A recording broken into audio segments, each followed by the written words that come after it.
Қайырлы күн баршаңызға. Сіздермен бірге мен Айжан. Мен бүгін сіздермен банан қосылған құймақтың рецептісімен бөліспекшімін. Мен бұл жерде 2 порцияны бірақ жасадым, себебі менің балаларым жақсы көреді бұндай құймақты. Бұл жерде двойной порциядан 30 штук құймақ шығады.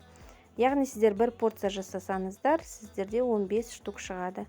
Ең алдымен жақсы піскен бананымызды алып, шаңышқының көмегімен жақсылап езіп аламыз.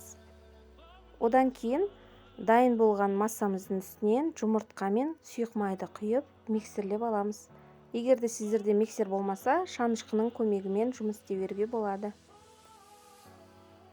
Дайын массамыздың үстінен ұн мен разрыхлителімізді ситадан өткізіп жақсылап саламыз.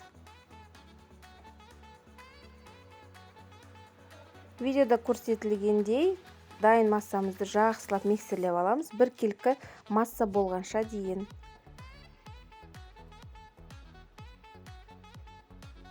Мінекей біздің массамыз дайын болды.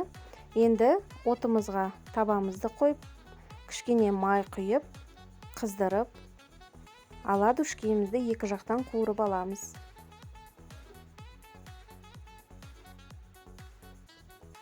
Жасап көріңіздер, оладушкаларымыз өте керемет, дәмді болып шығады. Әсіресе бананды жақсы көретін болсаңыздар, сіздерге ұнайды деген сенімдемін. Видеоны соңына дейін көргендеріңіз үшін рахмет. Лайк және комментарий қоюды ұмытпаңыз.